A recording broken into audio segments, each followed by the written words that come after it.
नमस्कार सभी को, विश्लेषण में आपका स्वागत है। हम विजन एस का टेस्ट सीरीज करते हैं जिसमें हमारा पहला टेस्ट हो चुका है। ये दूसरा टेस्ट का दूसरा पार्ट है। इस टेस्ट के हमारे 14 क्वेश्चन हो चुके हैं पहले ही। इस वीडियो का पीडीएफ आपको ग्रुप में मिल जाएगा और ग्रुप का लिंक आपको डिस्क्रिप्शन में मिल जाएगा। अगर आप चैनल पर नए हैं तो सब्सक्राइब करना कंसिडर करिए। और ये वाला वीडियो अगर आपको धीरे लग रहा हो तो 1.25 या फिर 1.5 पे देखिए, ताकि सही से आपका कम टाइम में ज़्यादा यूज़ हो। तो चलिए हम क्वेश्चन पे चलते हैं। पहला question number 15, which of the following individual privileges is provided to the members of the state legislature?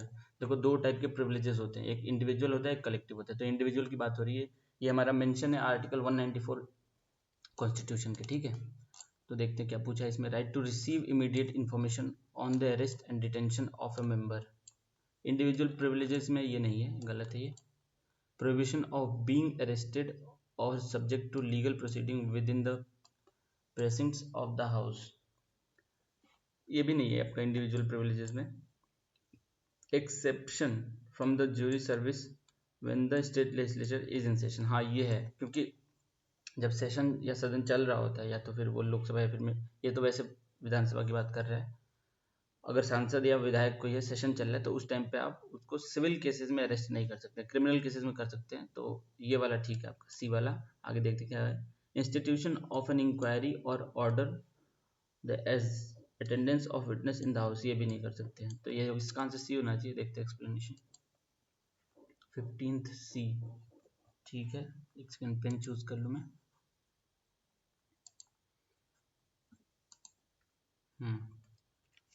तो इसका 15 का सी दे रखा है, ठीक। Privileges of state legislature are some of special rights, immunities and exemptions enjoyed by the house of the state legislature, their committees and their members, ठीक है। ये तो आर्टिकल 194 में मेंशन है। देखो, दो टाइप के प्रिविलेजेस, कलेक्टिव मैंने बताया था, जो एज अ हाउस को मिला के सबको, जैसे अगर किसी सदन के किसी सदस्य के खिलाफ कुछ कोई बाहरी कहता है तो फिर वो स्पीकर से बोल के वो कलेक्टिव प्रिविलेजेस का उसमें इस्तेमाल करके वो उसके खिलाफ एक्शन ले सकते हैं।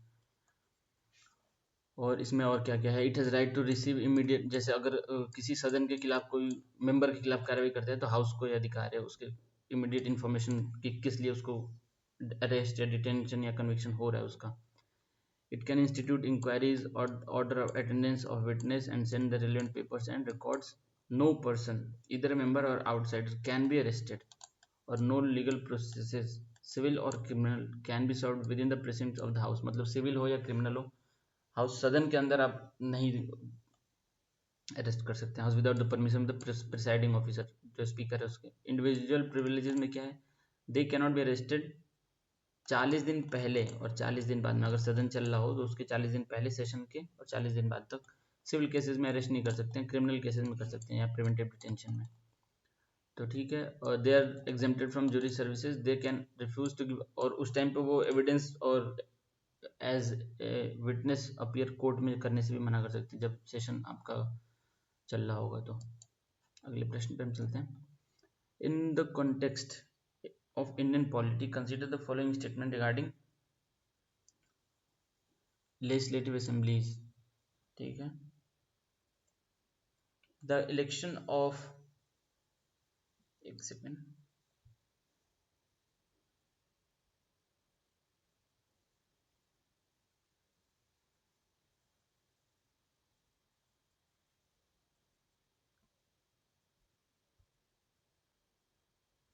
सॉरी वो थोड़ा इंटरप्शन हो गया था। हाँ, the election of members are now done through direct elections only. Legislative assembly का पूछा है, the election of the members are now done through direct elections only. नहीं, ऐसा तो नहीं है, डायरेक्ट इलेक्शंस ओनली नहीं, अभी नॉमिनेटेड मेंबर भी होते हैं। The 105th amendment act 2019 ceases the reservation of seats for the Anglo Indian communities, ये ठीक है।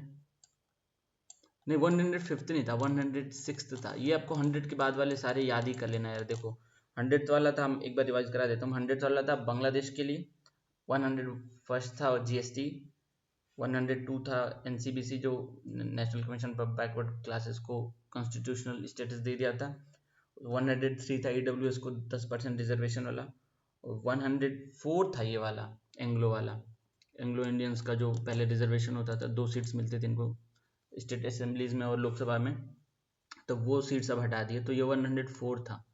और 5 आपका था वो कि स्टेट अपना जो सब कैटेगराइजेशन कर सकता है कास्ट का।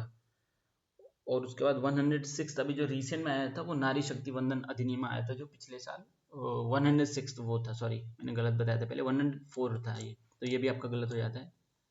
The uniformity of representation across the different constituency of a state is mandated directly by the constitution। हाँ ये ठीक है। देखो यूनाइटेड स्टेट्स में क्या होता है, 50 स्टेट है उनके, तो उनके 100 मतलब सभी राज्यों को दो दो सांसद दे दिए, ऐसे है, ठीक है। लेकिन यहाँ पे ऐसा फिक्स नहीं है, किसी राज्य में अगर ज़्यादा पॉपुलेशन तो वहाँ के सांसद ज़्यादा होंगे। और ये कैसे मेंटेन रहता है, कॉन्स्टिट्यूंसी वाइज इलेक्टर्स बराबर होने चाहिए। कहीं पे अगर छोटे क्षेत्रफल में ज़्यादा जनसंख्या है तो वहाँ पे ज़्यादा नंबर ऑफ सीट्स होंगी, जैसे उत्तर प्रदेश में 80 सीटें हैं, तो ये वाला सही है आपका। और ये कॉन्स्टिट्यूशन से मैंडेटेड है, तो इसका आंसर ओनली 1 हो जाएगा। एक्सप्लेनेशन देखते हैं। As per article 170 the legislative, इतना लंबा चौड़ा कहानी हम नहीं पढ़ेंगे। जैसे वो 170 में है तो इसमें 500 फिक्स कर दिया मैक्सिमम स्ट्रेंथ और 60 मिनिमम कर दिया, इससे कम नहीं होंगे। और कुछ राज्यों के हैं इससे कम जो कि एक्सेप्शन में है, जैसे कि अरुणाचल प्रदेश, सिक्किम, गोवा, जहाँ पे मिनिमम फिक्स 30 कर दिया, बहुत जनसंख्या बहुत ज़्यादा कम है। और मिजोरम और नागालैंड में 40 और 46 है। Article 170 to hold direct election for the assembly each state is divided into territorial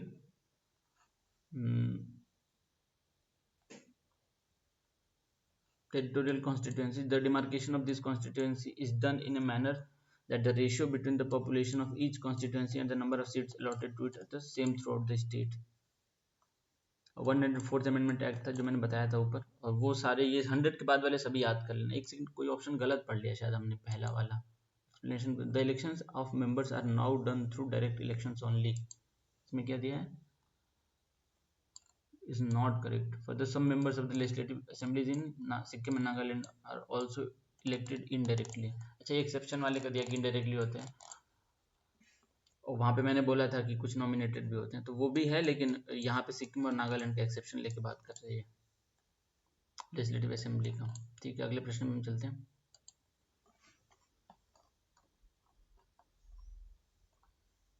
consider the following statements. ये कौन सा क्वेश्चन था हमारा, 17 पे चलते हैं। Consider the following statement with reference to the composition of Rajya Sabha. All the states are given equal representation in Rajya Sabha, गलत। उत्तर प्रदेश के जैसे कितने हैं, उत्तर प्रदेश के 31 है आई थिंक सो, और सिक्किम वगैरह के नॉर्थ ईस्ट वालों के 1 हैं, तो ये बराबर तो है नहीं। The fourth schedule of the constitution deals with the location of seats in the Rajya Sabha to the states and union territory. ये मैंने भेजा था कल ग्रुप में भी, जो शेड्यूल याद करने का तरीका, टीएस ऑफ ओल्ड पीएम, तो वहाँ से हम देखें तो TEAR राज्यसभा का है, तो ये ठीक है। और ये आपका पहला ऑप्शन तो गलत ही है, तो इसका 2 ओनली आंसर हो जाएगा। कल भी हमने किया था ये शेड्यूल वाला क्वेश्चन एक, इसका एक्सप्लेनेशन उतना नहीं पढ़ेंगे हम, केवल पढ़ लेंगे, आंसर देखेंगे। 17 का भी है, ठीक है, और बराबर नहीं होता है सबके लिए, और फोर्थ शेड्यूल में है ये हमारा, ठीक है। जैसे कि देखो इसमें उत्तर प्रदेश का 31 दे रखा है, त्रिपुरा का 1 दे रखा है, नॉर्थ ईस्ट की ज़्यादातर स्टेट्स का 1 ही है, आसाम को छोड़ के शायद, आसाम में जनसंख्या ज़्यादा है। अगले उस पर चलते हैं। देखो इसमें USA वाला दिया भी, यूएसए के जैसे 50 स्टेट हैं तो दो दो मेंबर हर स्टेट के, यहाँ पे ऐसा नहीं है। आगे बढ़ते हैं हम। Consider the following statements. The elusive binturong bear cat and the small clawed otter. Otter एक जानवर होता है, काफ़ी शर्मीला होता है, पानी में तैरते हुए सोता है या उल्टा। Have recently been recorded in Kaziranga national park. Kaziranga आपका आसाम में है, राइनोसोरस के लिए जाना जाता है ये। They are categorised as critically endangered under the IUCN list of protected species. इसके विषय में तो मुझे 100% श्योर नहीं है, तो इसका मैं आंसर सीधे देखूंगा। 18th का ये दे रखा है, काजीरंगा नेशनल पार्क 18th का है, मतलब केवल वन, IUCN में प्रोटेक्टेड नहीं है, एंडेंजर्ड नहीं है, कुछ और स्टेटस होगा, तो ये गलत हो गया, पहला सही हो गया, ये वाला आंसर हो गया आपका। एक्सप्लेनेशन देखते हैं हम। Kaziranga National Park and Tiger Reserve in Assam sprung two exciting species at the beginning of the new year with the first recording of देखो 2 मेमेलियन स्पीसीज ओटर के मिले हैं, जिनका नाम ये है बिनटुरोंग। इसका मतलब ये होता है bear cat, also known as bear cat. Young, इसका असमीज में मतलब होता है यंग, मतलब नौजवान। लार्जेस्ट सिवेट इन इंडिया, ठीक है, और इसका स्टेटस वल्नरेबल है IUCN रेड लिस्ट में। अगले प्रश्न पे हम चलते हैं। Consider the following statement with reference to the jurisdiction of a court। मतलब कहाँ तक उसका jurisdiction है कोर्ट का। The original jurisdiction means the power to hear such dispute in the first instance, not by appeal, not by the way of appeal. First instance में सुनना इसी को ओरिजिनल जुरिडिक्शन कहते हैं। हाँ, ये ठीक है। और the exclusive jurisdiction means no other court can decide such disputes. हाँ, ये भी ठीक है। जैसे सुप्रीम कोर्ट का एक्सक्लूसिव जुरिडिक्शन है, स्टेट्स में आपस में कोई विवाद हो या फिर सेंट्रल स्टेट का कोई विवाद हो तो सुप्रीम कोर्ट का एक्सक्लूसिव जुरिडिक्शन है। वैसे ही अगर प्रेसिडेंशियल इलेक्शन में या फिर वाइस प्रेसिडेंशियल इलेक्शन में आता है तो भी सुप्रीम कोर्ट का है। और ओरिजिनल जुरिडिक्शन में हम मान सकते हैं जैसे इलेक्शन में कोई गड़बड़ होती है तो हम पहले हाई कोर्ट में जाएंगे, ये हाई कोर्ट का है। The high courts in India have the original jurisdiction to decide an election petition. देखो ये यही बात मैंने बोली थी अभी, इन पार्लियामेंट्री और असेंबली इलेक्शन, ये बिल्कुल सही है। तो इसका तीनों सही हो जाता है, ऑल थ्री। ये इसका ओरिजिनल जुरिडिक्शन आप हाई कोर्ट का ले सकते हैं और एक्सक्लूसिव आप उसका वो ले सकते हैं जो राज्यों और राज्यों के बीच में विवाद होता है। आंसर देखते हैं इसका 90 का सी, ठीक है। अब जुरिडिक्शन क्या होता है ये बताया को ability of court to settle a dispute. Exclusive jurisdiction मतलब किसी और के पास नहीं जा सकते हैं, केवल एक ही उन्हीं के पास जाना पड़ेगा। ओरिजिनल जुरिडिक्शन सबसे पहले इंस्टेंस में उसी कोर्ट में आप अप्रोच करेंगे जिसके पास उसका ओरिजिनल जुरिडिक्शन है। जैसे कि supreme court of India and high court have original jurisdiction over violation of the fundamental rights. और इलेक्शन पिटीशन आप हाई कोर्ट में दे सकते हैं, section 80A of representation of people act 1951 और section 80A of RB act 1851 ये बताता है कि हाई कोर्ट का ओरिजिनल जुरिडिक्शन। जैसे मान लो कि प्रधानमंत्री चुनाव में कोई आरोप लगता है धांधली का तो आप पहले हाई कोर्ट में जाएंगे। प्रधानमंत्री तो सांसद होते हैं, सांसद यानी कि पार्लियामेंट्री इलेक्शन। ठीक है, आगे चलते हैं। अगला प्रश्न, with reference to the veto power of president consider the following pairs. देखो प्रेसिडेंट के वीटो के 4 प्रकार होते हैं बेसिकली। एक होता है एब्सोल्यूट वीटो, एक होता है क्वालिफाइड वीटो, एक होता है सस्पेंसिव वीटो और एक होता है पॉकेट वीटो। अब जो ये मतलब एक वीटो जो होता है एक अब भारत के राष्ट्रपति के पास नहीं होता है, जो कि उसको कहते हैं क्वालिफाइड वीटो, तो उसका ही दे रखा है। ये भारत के राष्ट्रपति के पास नहीं होता, लेकिन क्वेश्चन इन्होंने पूछा, हम देखते हैं। Qualified veto can be withdraw overridden by the legislature with higher majority. हाँ बिल्कुल ठीक है, ये यूएसए में होता है। भारत के राष्ट्रपति के पास क्वालिफाइड वीटो नहीं होता है, ये बहुत इंपॉर्टेंट है। ठीक है। Suspensive veto can be overridden by the legislature with an ordinary majority. Suspensive veto हाँ ठीक है, ये भी एक बार तो राष्ट्रपति उसको माना करेगा नहीं, वापस भेजेगा सदन के पास, लेकिन दोबारा अगर सदन पास करके भेजता है तो राष्ट्रपति को इसको पास करना ही होता है। ये सस्पेंसिव वीटो हो गया। एब्सोल्यूट वीटो हो गया withholding the assent to the bill passed by the legislature. Absolute veto मतलब अपने पास से रख लेना, उसको न पास करना न छोड़ना, उसको रख लेना, वो तो पॉकेट वीटो हो गया। और एब्सोल्यूट वीटो हो गया आप उसको एसेंट ना देना। तो पॉकेट वीटो इसमें पूछा नहीं है, बस यही पूछा है, तो आपका इसमें तीनों ही सही हो जाता है। एब्सोल्यूट वीटो विदहोल्डिंग ठीक है, तो इसको ऑल 3 हो जाएगा आंसर। एक्सप्लेनेशन देखते हैं 20th का सी, ठीक है। Veto power of the president, अब इसमें बताया कि क्या क्या कर सकते हैं राष्ट्रपति। आर्टिकल 111 में है ये, has 3 alternatives, ठीक है। Thus the president has veto power over the bills of the parliament and he can withhold his assent to the bill। ये नहीं, आगे बढ़ते हैं हम। देखो एब्सोल्यूट वीटो क्या होता है, withholding the assent to the bill passed by the legislature, मतलब उसको पास ना करना, अपने पास होल्ड करना। और qualified veto can be overridden by the legislature with higher majority, यहाँ पे दिया नहीं है, ये भारत के राष्ट्रपति के पास नहीं होता है। Suspensive veto can be overridden by the legislature with an ordinary majority, दोबारा पास करके भेजे तो पास करना होगा। और पॉकेट वीटो मतलब रख लेना, कोई एक्शन ना लेना। ठीक है, आगे चलते हैं हम। अगला प्रश्न आपकी स्क्रीन पे रहा, consider the following statement regarding adjournment sine die. देखो एक होता है एडजॉर्नमेंट साइन डाई और एक होता है प्रोरोगेशन। ठीक है, अब देखते हैं पूछा क्या है इसमें, दोनों अलग अलग चीज़ें होती हैं। प्रोरोगेशन राष्ट्रपति करता है, adjournment sine die speaker presiding मतलब प्रिसाइडिंग ऑफिसर करता है। It is issued by the presiding officer once the governor prorogues the house. Governor prorogues the house, issued by the presiding officer नहीं, राष्ट्रपति करता है ये तो ये गलत हो गया आपका। इट एंड्स द, और वो भी वंस नहीं, इसके पहले एडजॉर्नमेंट साइन डाई होगा, उसके बाद होगा प्रोरोगेशन। ठीक है, तो ये उल्टा लिखा है यहाँ पे। वैसे मान लो अगर ये भी मान लेते हैं कि स्टेट लेजिस्लेचर की बात कर रहा है तो भी उल्टा ही लिखा है, तो गलत ही हो जाता है। It ends the session of the legislative assembly of the state. Adjournment sine die से अनिश्चित काल के लिए कार्यवाही स्थगित होती है, लेकिन सेशन एंड होता है प्रोरोगेशन से। तो इसका गलत हो जाएगा दोनों ही, ये वाला आंसर होगा आपका डी। 21 का देखते हैं हम। 21 का किधर गया? 21 का डी, ठीक है। An adjournment suspend work in sitting for specified time which may be hours, day और वीक्स।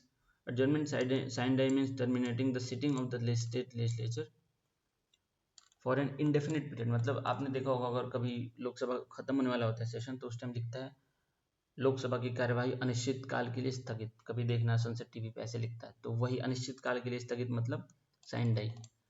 और ये प्रिसाइडिंग ऑफिसर करता है, ये एकदम लास्ट दिन होता है जब सेशन खत्म होने वाला है तब। उसके बाद क्या होता है? प्रोरोगेशन होता है। Presiding officer declares the house adjourn sine die when the business of the session is completed within next few days. जब ऐसा अनिश्चित कार्य के लिए स्थगित हो जाती है कार्रवाई, गवर्नर, यहाँ पे गवर्नर लिखा है, तो प्रेसिडेंट में मान सकते हैं लोकसभा के लिए, issued N notification for prorogation of the session. देखो ये याद रखना, प्रोरोगेशन हमेशा राष्ट्रपति या फिर गवर्नर करेगा, और adjournment sine die speaker of Lok Sabha या फिर जो भी प्रिसाइडिंग ऑफिसर होगा वो करेगा। ठीक है, आगे बढ़ते हैं हम। अगला प्रश्न आपकी स्क्रीन पे रहा। Consider the following conditions independently elected members join political party, member voluntarily gives up membership of a political party, nominated members joins any political party after 6 months from the date of taking seat। ठीक है, in how many of the above given conditions member of parliament or legislative assembly can be disqualified। अच्छा, anti defection law का बारे में पूछ रहा है ये, on ground of defection under 10th schedule of the constitution। अब 10th शेड्यूल में किसको किसको डिस्क्वालीफाई किया जा सकता है? Members, independently elected members join any political party, बिल्कुल कर सकते हैं। अगर कोई स्वतंत्र जीत के है, कोई पार्टी को ज्वाइन करता है, तो वो डिस्क्वालीफाई, क्योंकि लोगों ने उस पर विश्वास करके रखा है। किसी पार्टी के साथ मान लो किसी का समर्थन नहीं है लोगों का, तभी तो इंडिपेंडेंट को वोट देते हैं। अगर वो इंडिपेंडेंट जाके फिर पार्टी को ज्वाइन कर देता है, तो फिर तो उनका वो वेस्ट हो गया ना वोट। तो ये गलत है बात, तो ये सही है, मतलब ये डिस्क्वालीफाई हो जाएगा आर्टिकल 10th शेड्यूल के अंतर्गत। Members voluntarily give up the membership of the political party, और ये तभी लोगों के साथ धोखा होगा और किसी पार्टी के टिकट पे चुनाव जीत के आए कोई, वो इस्तीफा दे दे और पार्टी से निकल जाए, तो भी ये बाहर हो जाएगा एंटी डिफेक्शन लॉ में। Nominated members join any political party after 6 month from the date of taking seat. देखो नॉमिनेटेड मेंबर जैसे होते हैं तो उनको ऑप्शन दिया जाता है, या तो फिर वो वैसे ही रहे, पार्टी ज्वाइन करना है तो 6 महीने के अंदर करना पड़ेगा उनको, तो ये भी सही है। तो ये तीनों लोग अगर 6 महीने की बात करते हैं तो ये भी डिस्क्वालीफाई हो जाएंगे, तो ये तीनों ही सही होगा, इसका ऑल 3 हो जाएगा इसका आंसर। एक्सप्लेनेशन पढ़ते हैं हम। एंटी डिफेक्शन लॉ होता है, इसको दल बदलू कानून भी कहते हैं हिंदी में। The law seeks to prevent political defection that could be motivated by opportunism. देखो इसमें एक कैवेट है, अगर कोई किसी पार्टी के 2/3 मेंबर अगर ट्रांसफर करते हैं ना दूसरे पार्टी से दूसरे में, तो वो पार्टी एंटी डिफेक्शन उन पे नहीं लगेगा एंटी डिफेक्शन लॉ। जैसे कि एग्जांपल देता हूँ मैं, तो 4 साल पहले हुआ था, टीडीपी के कुछ सांसद थे राज्यसभा के, 6 सांसद थे शायद उनके, तो उसमें से 4 सांसद बीजेपी में आ गए थे, तो 2/3 हो गया ना ये, तो उन पे नहीं लगा था एंटी डिफेक्शन, क्योंकि वो 2/3 ही आ गए, तो उनकी एक तरह से पार्टी इसमें आ गई, तो शायद टीडीपी या फिर कोई पार्टी थी। तो ऐसा होता है, अगर ज़्यादा लोग जाएँ तो नहीं होगा 2/3। The 10th schedule of the constitution introduce by 52nd constitution amendment act, ये लाए थे अमेंडमेंट करके, और ये तो हमने ऑप्शन में पढ़ा ही, कुछ एक्स्ट्रा इसमें। 10th शेड्यूल देखो यहाँ पे दे रखा है लास्ट में, if the merger of the political party happens with 2/3 membership support, तो उस टाइम पे नहीं लगेगा एंटी डिफेक्शन लॉ। आगे बढ़ते हैं, अगला प्रश्न, question number 23। K Vijayan Raghavan committee has been set up to review the function of which of the following organisation. तो भाई ये तो डायरेक्ट क्वेश्चन पूछा है, इसके बारे में मुझे नहीं 100% पता, तो मैं इसको अटेम्प्ट नहीं करता हूँ ऐसे क्वेश्चन। अब इसका आंसर ही देखते हैं सीधे, ऐसे तो गेस भी नहीं कर सकते ना अगर नहीं पता हो तो। 23rd का सी, थर्ड का सी मतलब कि DRDO, इधर लगा देते हैं आंसर DRDO। 9 मेंबर कमेटी है कि विजय राघवन कमेटी, इनको जिम्मा दिया गया है कि restructuring and redefining of the role, मतलब DRDO का रिस्ट्रक्चरिंग डिफाइनिंग, भारत को आत्मनिर्भर बनाने में, डिफेंस इंडस्ट्री को आत्मनिर्भर बनाने के लिए अपनी सलाह दीजिए। इसमें 9 लोग हैं, ठीक है, करंट से होगा ये क्वेश्चन। अगले प्रश्न में चलते हैं हम। Regarding the parliamentary system in India consider the following statement. All ministers are collectively responsible to the parliament in general and to the Lok Sabha in particular. हाँ ठीक है, जो मंत्री परिषद होता है वो लोकसभा के लिए उत्तरदायित्व होता है और इन जनरल पार्लियामेंट, ठीक है। ये prime minister is the leader of the council of minister while speaker is the leader of the parliament. नहीं, prime minister is the leader of the house. आपने अगर देखा होगा संसद टीवी में, उसमें सदन के नेता बोलने जा रहे हैं, ऐसे बोलते हैं, सभापति ऐसे बोलते हैं, सदन के नेता बोलने जा रहे हैं, मतलब कि प्रधानमंत्री बोलने जा रहे हैं, तो सदन के नेता भी वही होते हैं और काउंसिल ऑफ मिनिस्टर के भी लीडर वही होते हैं। तो ये आपका गलत है दूसरा, पहला इसका सही है, तो वन ओनली हो जाएगा आंसर। एक्सप्लेनेशन देख लेते हैं। 24 का है, ठीक है। कलेक्टिव रिस्पॉन्सिबिलिटी मतलब all ministers including prime ministers are collectively responsible to the Lok Sabha, parliament in general, Lok Sabha in particular, Lok Sabha ही ज़्यादा मतलब मानते हैं। आर्टिकल 75 में ऐसा दे रखा है, Lok Sabha can remove ministry council of minister headed by the prime minister from office by passing no confidence vote. और कोई मनी बिल भी नहीं पास होते, जैसे नो कॉन्फिडेंस वोट ले आए तो अगर वो पास हो जाता है तो तब तो सरकार गिर ही जाती है, बजट नहीं पास होता है तब भी सरकार गिर जाती है, ऐसा होता नहीं है। ऐसा पिछली सरकार में भी तो ले आए थे no confidence vote, no confidence motion. अब आर्टिकल 74 क्या कहता है, there shall be council of minister headed by the prime minister, prime minister the leader of the council of minister, the leader of the parliament, the leader of the house. Speaker in the presiding मतलब speaker presiding officer of the Lok Sabha होता है, उसका leader नहीं होता, leader होता है प्रधानमंत्री ही। अगले प्रश्न पे चलते हैं।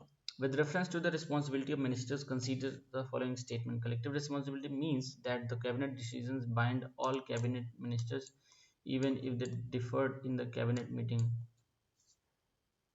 हाँ बिल्कुल ठीक है, कलेक्टिव रिस्पॉन्सिबिलिटी यही होता है कि अगर आप अपने व्यक्तिगत रूप से असहमत भी हैं कैबिनेट के निर्णयों से, तो आपको वो जग जाहिर नहीं करना है, आपको हाँ में हाँ मिलानी पड़ेगी। अगर आप या तो फिर इस्तीफा दे दिया, ऐसा हुआ था एक बार शायर बानो केस में, जो अभी केरला के गवर्नर हैं आरिफ मोहम्मद खान, उस टाइम पे वो कैबिनेट के किसी डिसीजन से संतुष्ट नहीं थे, उन्होंने इस्तीफा दे दिया था। तो ये सही बात है, कलेक्टिव रिस्पॉन्सिबिलिटी होती है। President can not remove a minister when the council of minister enjoys the confidence of Lok Sabha. नहीं, प्रेसिडेंट के प्लेजर पे ही काउंसिल ऑफ मिनिस्टर होता है, मतलब अगर प्रधानमंत्री रिकमेंड करता है कि अब इस मिनिस्टर को हटा दीजिए, तो ऐसा नहीं है कि वो कॉन्फिडेंस है लोकसभा में मंत्रिपरिषद के पास तो नहीं हटा सकते बिल्कुल, तो ये गलत है। An order of the president for public act should be countersigned by a minister. Bharat में नहीं होता ऐसा, जैसे कि ब्रिटेन में होता है ऐसा, क्योंकि वहाँ पे मानते हैं कि किंग जो है वो गलती कर नहीं सकता है, तो किंग जो पास करेगा वहाँ का सदन, किंग के बाद उसको काउंटर साइन मिनिस्टर को करना पड़ेगा, अगर कुछ गड़बड़ होता है तो मिनिस्टर की जिम्मेदारी है। भारत में ऐसा नहीं होता, जैसे कुछ कहीं होता है तो ऐसे बोलते हैं ना कि नैतिक रूप से जिम्मेदारी लेते हुए उनको इस्तीफा दे देना चाहिए, लेकिन लीगली रिस्पॉन्सिबल नहीं है। जैसे मान लो कोई एक्सीडेंट वगैरह हो गया, ट्रेन एक्सीडेंट, तो लीगली रिस्पॉन्सिबल नहीं है। अब मोरल रिस्पॉन्सिबिलिटी अगर मान के कोई देता है रेजिग्नेशन तो वो बात अलग है। तो तीसरा दूसरा गलत, तो आपका इसका वन ओनली हो जाएगा, ए होगा इसका आंसर। 25 का ए ठीक है। अब ये कलेक्टिव रिस्पॉन्सिबिलिटी हमने ऊपर देख लिया है, 75 आर्टिकल भी देख लिया है, तो इसमें कुछ देखने का ऐसा है नहीं, इससे ज़्यादा मैंने बता दिया। तो इंडिविजुअल रिस्पॉन्सिबिलिटी ये होता है कि आप इंडिविजुअली रिस्पॉन्सिबल नहीं है कोई मिनिस्टर, भारत में ऐसा है। और ये देखो लीगल रिस्पॉन्सिबिलिटी, जैसे वो ब्रिटेन वाले मैंने बताया ना, king can do no wrong, ऐसे मानते हैं ब्रिटेन में कि राजा गलती नहीं कर सकता है, तो इसलिए मिनिस्टर साइन करेगा और उसको सू भी किया जा सकता है। भारत में ऐसा नहीं है। अगले प्रश्न पे चलते हैं। Which of the following are chaired by the prime minister. NITI Aayog बिल्कुल ठीक है, नेशनल इंटीग्रेशन काउंसिल बिल्कुल ठीक, इंटर स्टेट काउंसिल सही है, जोनल काउंसिल गलत है, ये होम मिनिस्टर करती है, और नेशनल वाटर रिसोर्स काउंसिल ये भी ठीक है। 1 2 3 4 5 1 2 3 5 4 तो नहीं है, 4 हटा दो, 4 कहाँ पे नहीं है, ये है 4, इसमें नहीं, आंसर आ गया हमारा। इसको नहीं देखते हैं, एक्सप्लेनेशन कुछ नहीं इसमें, मतलब ये तो डायरेक्ट याद रहना चाहिए आपको, प्राइम मिनिस्टर किसका किसका हेड होता है। आंसर देख लेते हैं फिर आगे बढ़ जाएंगे। 26 का बी लगाया मैंने जहाँ तक याद है मुझे, और ये देख लेना, बाकी पीडीएफ में बहुत ज़्यादा कहानी दे रखा है, इसमें बुक से कॉपी पेस्ट कर दिया होगा। अगले प्रश्न में चलते हैं। Consider the following pairs security forces guarding border, मतलब इसमें से कौन सा सिक्योरिटी फोर्स कहाँ पे बॉर्डर को गार्ड कर रही है। Border security force Pakistan and Bangladesh border बिल्कुल ठीक है। अभी अब रिसेंट में भी आया था BSF foiled infiltration attempt at Bangladesh border, तो बीएसएफ ही करता है बांग्लादेश और पाकिस्तान बॉर्डर पे। इंडियन आर्मी में भी रहती है पाकिस्तान वाले साइड पे। तो इंडो तिब्बतियन बॉर्डर फोर्स, ये तो आपका चाइना बॉर्डर पे है, तो ये आपका गलत है यहाँ पे। सशस्त्र सीमा बल ये नेपाल और भूटान वाले बॉर्डर पे। असम राइफल्स म्यांमार बॉर्डर पे, हाँ ठीक है, ये सभी न्यूज़ में था अभी, बिल्कुल सब, ये दोनों तो बिल्कुल न्यूज़ में था। असम राइफल म्यांमार से इन्फिल्ट्रेशन, वहाँ पे कुकी चीन वाला जो विवाद चल रहा है वहाँ पे, उसके लिए असम राइफल न्यूज़ में था, बीएसएफ भी न्यूज़ में था, ये बांग्लादेश बॉर्डर के लिए। तो आपका पहला और चौथा सही है, बाकी ये दोनों इंटरचेंज कर दिया गलत है, तो 1 एंड 4 आंसर इसका डी हो जाएगा। अब एक्सप्लेनेशन देख लेते हैं। देखो पहले पैरामिलिट्री फोर्सेस को बांट दिया अलग अलग डिविजन्स में, अलग अलग, जैसे कि BSF, ITBP, Assam rifles, SSB, सशस्त्र सीमा बल, सीआरपीएफ, जैसे कि हमारा जो पीएसयूज होते हैं, एयरफोर्स होता है, सॉरी एयरपोर्ट होता है, या फिर ऐसे कोई स्ट्रेटेजिक इंपॉर्टेंस वाली जो चीज़ें होती है उसको गार्ड करती है सीआरपीएफ। और डिफेंस मिनिस्ट्री के अंदर आते हैं सभी लोग। और तो कुछ है नहीं इसमें इम्पोर्टेंट, आगे बढ़ते हैं। अगला प्रश्न, consider the following advisory jurisdiction, extraordinary power of the specially judicial review. How many of the powers or jurisdiction mentioned above are common to both Supreme Court of the United States and the Supreme Court of India? Advisory jurisdiction, advisory jurisdiction Bharat में तो है, देखो judicial review तो है, ये तो पक्का है, ठीक है। अब एडवाइजरी जुरिस्डिक्शन भारत में है, यूएसए में नहीं है शायद, तो ये तो आपका गलत हो जाएगा। एक्स्ट्राऑर्डिनरी पावर ऑफ स्पेशली, ये भारत में है, ये भी यूएसए में नहीं है। स्पेशली मतलब कि अगर किसी कोर्ट ने दे दिया है सज़ा, बिल्कुल एकदम कहीं कुछ अब चलने वाला नहीं है, लेकिन उस केस में भी जो सुप्रीम कोर्ट के पास पावर होती है स्पेशल लीव देने की, तो सुप्रीम कोर्ट स्पेशल लीव दे सकता है, तो ये भारत में है, वहाँ पे नहीं है, यूएसए में नहीं होता है ऐसा कुछ, ठीक है। तो आपका पहला आंसर केवल ए हो जाएगा, क्योंकि जुडिशियल रिव्यू तो हमने अमेरिका से लिया ही है, तो ये तो बिल्कुल ऑब्वियस सी बात है। तो एक्सप्लेनेशन देख लेते हैं हम। देखो difference between India and USA supreme court, ये देख लेना, बहुत मतलब बढ़िया सा टेबल बना दिया इन्होंने। तो original jurisdiction is confined to federal cases, ठीक है, इतना लंबा चौड़ा हमारा अपना काम का। देखो इट हैज एडवाइजरी जुरिडिक्शन, ये दिया था क्वेश्चन में, तो ये ठीक है। यूएसए के पास एडवाइजरी जुरिडिक्शन नहीं है। और क्या था, एक्स्ट्रा ऑर्डिनरी पावर और स्पेशली अंडर आर्टिकल 130। देखो आर्टिकल 136 बहुत ही ज़्यादा पावरफुल आर्टिकल है, इसका यूज़ करके सुप्रीम कोर्ट मतलब किसी भी चीज़ में हस्तक्षेप कर सकता है, मतलब कोई भी ऑर्डर हो, कहीं का हो, किसी कोर्ट का हो, लेकिन अमेरिका में कोर्ट के पास ऐसा कोई शक्ति नहीं है, ठीक है। और एक कुछ था ना, क्या था वो, जुडिशियल रिव्यू था, तो जुडिशियल रिव्यू इसमें कहीं है तो दोनों पर, इसमें कहाँ दे रखा है, देखो judicial review is very wide, और यहाँ पे भी है जुडिशियल रिव्यू इज़ लिमिटेड, है तो सही, लिमिटेड है, लेकिन है दोनों के पास, उसके पास वाइड है लेकिन इसके पास कम है। और एक दो क्वेश्चन करेंगे फिर इसको बंद करेंगे। चलो देखते हैं आगे एक दो क्वेश्चन। और with reference to the vice president consider the following statement, his ground of removal is mention in the constitution, बिल्कुल गलत बात है। Ground of removal of vice president mention नहीं है, ठीक है। हम देखते हैं, formal impeachment is required for his removal, remove करने के लिए इम्पीचमेंट तो नहीं लाना पड़ता है, राष्ट्रपति के लिए आना पड़ता है, ये भी गलत है। Resolution of his removal is passed by the Rajya Sabha by special majority, हाँ ये ठीक है, स्पेशल मेजोरिटी से राज्यसभा से पास होना, क्योंकि राज्यसभा का तो चेयरमैन ही होता है, तो ओनली वन हो जाना चाहिए इसका आंसर। तीसरा मुझे सही लगता है, बाकी तो गलत है ये, क्योंकि इम्पीचमेंट नहीं लाना पड़ता है, और ये तो बिल्कुल ही गलत है, मेंशन नहीं है कहीं पे, तो इसका आंसर हो जाएगा 29 का ए। ज़्यादातर इसमें आंसर ओनली वन ही है लगता है इस पीडीएफ में 29 का ए, ठीक है। Vice president hold office for 5 years, formal impeachment is not required, he can be removed by resolution passed by the majority of all the then members in Rajya Sabha और लोकसभा में बस एग्री करना, मतलब सिंपल मेजोरिटी से पास कराना।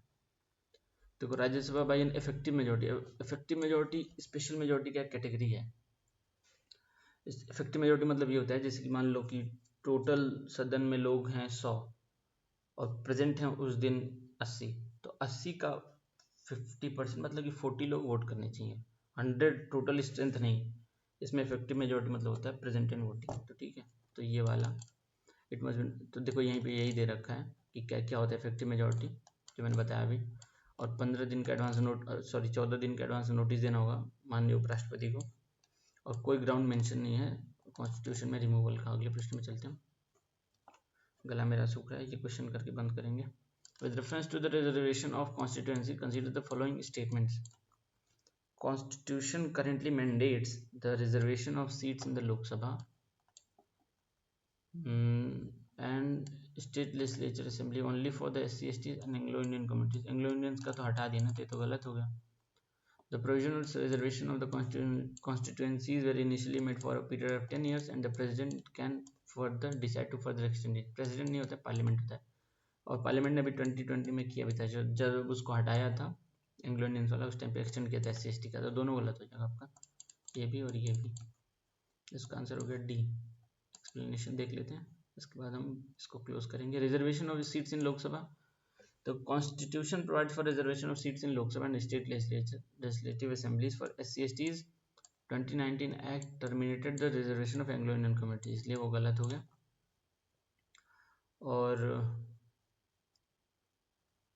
और क्या दिया था, दूसरा ऑप्शन क्या था? Adopt the system of reserved constituency. In this system, all voters in a constituency are eligible to vote, but the candidates must belong to a particular community. ये क्या दिया है? Separate electorate. अच्छा, ये first pass the post system में है अभी, लेकिन हमारे पास हमारे सेपरेट इलेक्टोरेट वाला कंसर्न नहीं है, ये इतिहास की बात कर रहा है. The reservation was made initially for period of 10 years, जिसको भी बढ़ा दिया गया 2020 में 10 साल के लिए 2030 तक. फिर ये मतलब बढ़ता ही रहेगा जब तक लोग नहीं चाहेंगे. The parliament can decide to further extend it when the period of reservation expires. 10-10 साल में तब से बढ़ता ही आ रहा है जब से लागू हुआ.